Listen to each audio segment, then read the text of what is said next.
Hello friends, मैं हूँ dietitian doctor प्रीति। आज का टॉपिक डिस्कस करने का है कि यूरिक एसिड को आप कैसे मैनेज करें। और ये न्यू रिसर्चेज हैं कि प्रोटीन जो है यूरिक एसिड का कल्प्रिट नहीं है। कि डॉक्टर के पास आप जाइए, वो यूरिक एसिड की टैबलेट लिखेगा और ये बोलेगा आप प्रोटीन अपनी डाइट में कम करिए।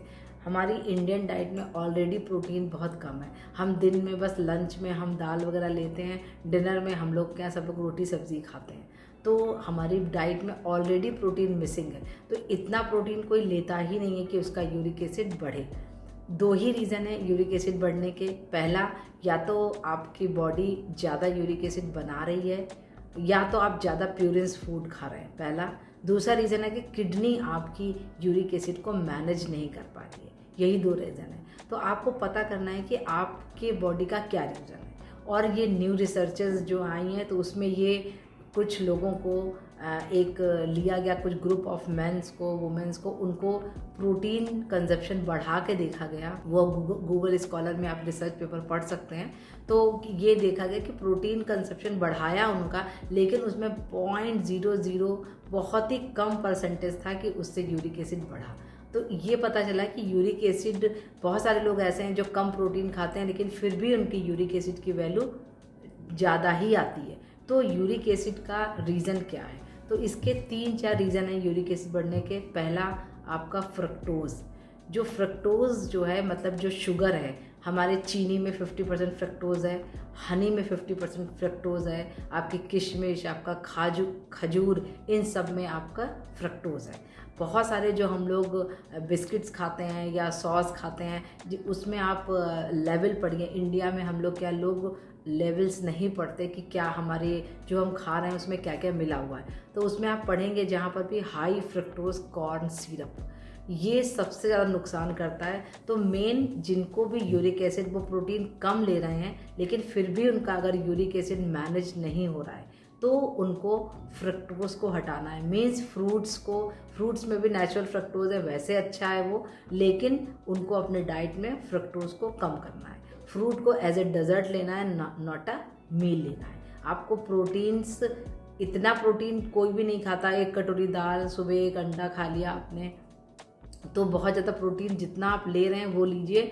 लेकिन आप अपने को ये देखिए, जो इतने बिस्किट्स हैं, प्रोसेस्ड फूड हैं, आपके सॉस हैं, जो भी जिसमें भी इस तरह का यूज़ हुआ है हाई फ्रक्टोज कॉर्न सिरप, या जो शुगरी चीज़ें हैं, मतलब बहुत सारे लोग कोल्ड ड्रिंक लेते हैं, ये जितने भी शुगरी ड्रिंक हैं, इन सबको अवॉइड करना है। तो आपका जो है यूरिक एसिड मेंटेन हो जाएगा। दूसरा, नेचुरल में क्या है कि आप ये जो सोडियम बाइकार्बोनेट है, जिसका यूरिक एसिड नहीं मैनेज हो रहा है, टैबलेट के बाद भी वो सोडियम बाइकार्बोनेट जो है उसको आप 1 चम्मच पानी में डाल के पी सकते हैं, वो कोई नुकसान नहीं करेगा।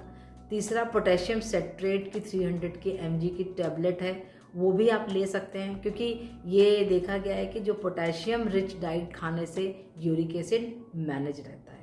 पोटेशियम वाले फूड्स कौन से हैं? हरी सारी पालक, ग्रीन सब्जियां, कोकोनट वाटर, केला, बनाना और बाजरा, रोटी, ये सब आटा, जो भी पोटेशियम रिच फूड है वो अगर आप लेंगे तो आपका यूरिक एसिड मैनेज रहेगा। तो मेन प्रोटीन उसका वो नहीं है कि आप प्रोटीन एकदम दाल दूध दही ले रहे हैं, उतना भी आप नहीं लेंगे तो आपका कैल्शियम कमी होगी। प्रोटीन की कमी से आपका हेयर फॉल होगा, आपके स्किन में पिगमेंटेशन होगा। क्योंकि हर को जो प्रोटीन लेना है वो 1 ग्राम पर बॉडी वेट लेना है। कि अगर आपका आइडियल बॉडी वेट 50 ग्राम है तो आपको 50 ग्राम प्रोटीन लेना है। तो इतना प्रोटीन कोई लेता ही नहीं है। मेन प्रोटीन वो वाला प्रोटीन लेना है जो प्यूरिन्स बेस है। प्यूरिन्स वाले जो प्रोटीन है वो ये मेनली नॉनवेज आइटम्स में ज़्यादा है, तो कोई भी नॉनवेज इतना नहीं खाता होगा। तो ये वीडियो उन लोग के लिए है कि जिनको कि यूरिक एसिड मतलब वो बहुत कम प्रोटीन खा रहे हैं, टैबलेट्स भी खा रहे हैं, लेकिन फिर भी उनका यूरिक एसिड मैनेज नहीं हो रहा है। तो आप पोटेशियम रिच फूड्स लीजिए, जो भी हैं हमारे, अनार है, स्पिनच है, और ये बाजरा है, बाजरा का ग्रेन्स है, और इस तरह की चीज़ जो भी पोटेशियम रिच, मैं लिंक में डाल दूँगी कौन कौन से पोटेशियम रिच फूड्स हैं, उनको आप लीजिए, जिससे कि आपका यूरिक एसिड मैनेज हो। और सोडियम बाइकार्बोनेट को 1 चम्मच 1 टीस्पून आप पानी में डाल करके 2 बार ले सकते हैं, वो आपको नुकसान नहीं करेगा। तो ये सब करने से आपका यूरिक एसिड मैनेज रहेगा, क्योंकि यूरिक एसिड का लेवल अगर आपका कम हो जाएगा तो उससे ब्रेन की बहुत सारी मेन आपने पार्किंसन डिजीज़ सुनी होगी, तो ये सब जो है यूरिक एसिड बहुत जल्दी है ब्रेन फंक्शन के लिए। यूरिक एसिड की वैल्यू कम भी नहीं होनी चाहिए, कम होने से ब्रेन की बहुत सारी डिजीज़ हो सकती है, इसमें मेनली पार्किंसन डिजीज़ है, अल्जाइमर है, ये सब भी यूरिक एसिड के कम होने से होता है।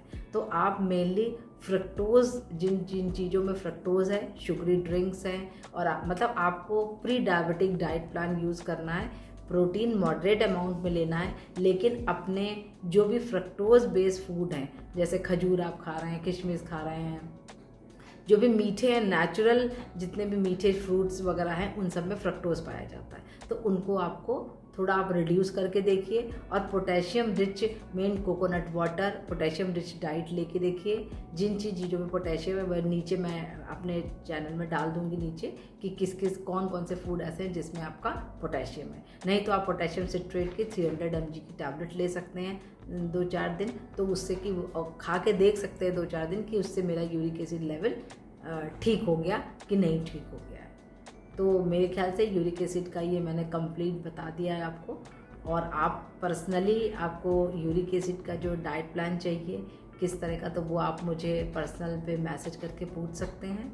मेरा इंस्टाग्राम लिंक है, व्हाट्सअप नंबर है, उस पर आप मुझे कोई भी मैसेज कर सकते हैं। इंस्टाग्राम में रेसिपी के लिए मुझे आप फॉलो करिए, और मेरी वीडियो को प्लीज़ लाइक करिए और इस वीडियो को शेयर करिए। Thank you.